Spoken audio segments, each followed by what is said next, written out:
Lesson 37. Avoid solitude. I know, let's split up. It's the groaner moment in almost every horror film. The zombies, the vampires, the aliens are everywhere, and for the moment our heroes are reasonably safe. But they have to find the book, the exit, the crucifix, the spell, the silver bullets, the light switch. The obvious thing to do? Go off by themselves so they can be picked off one by one. You would never do this. Never. Time for another in a series of Catch-22s. In the preceding chapter we discussed isolation as a misery-inducing strategy. Here's another route downward. Avoid solitude at all costs. Treat your entire life as though you were in one of those horror films, but refuse to make the classic mistake. Instead, obsessively surround yourself with people every moment. Create plans for every day, every evening, every weekend. Then create backup plans in case people cancel out. Then create backups for the backups. Do this not because you love and enjoy these people so much. In fact, this strategy works best if you feel no strong attachment to the people with whom you spend time. Instead, do it to avoid the horrifying prospect of being alone. Treat solitude as a threat, a vulnerable time in which the villain can attack. Who is this dire enemy, you might well wonder? Why, it's you, of course, your own mind. If you spend an evening alone, your mind will start whispering to you. You are alone. You are unloved. You have no friends. You never did. You never will. You are worthless. You do not even exist, really.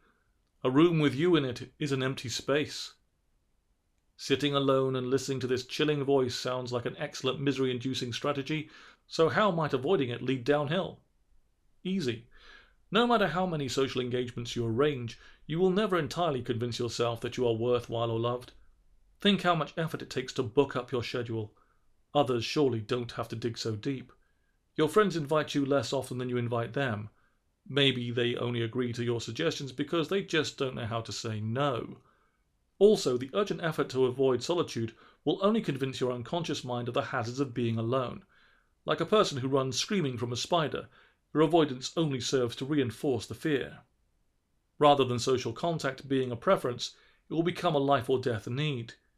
You may sigh with relief that this week you have escaped being left alone, but will you manage it next week? Or the week after? If you self-impose occasional solitary evenings or weekends, eventually you will rob them of their fearfulness.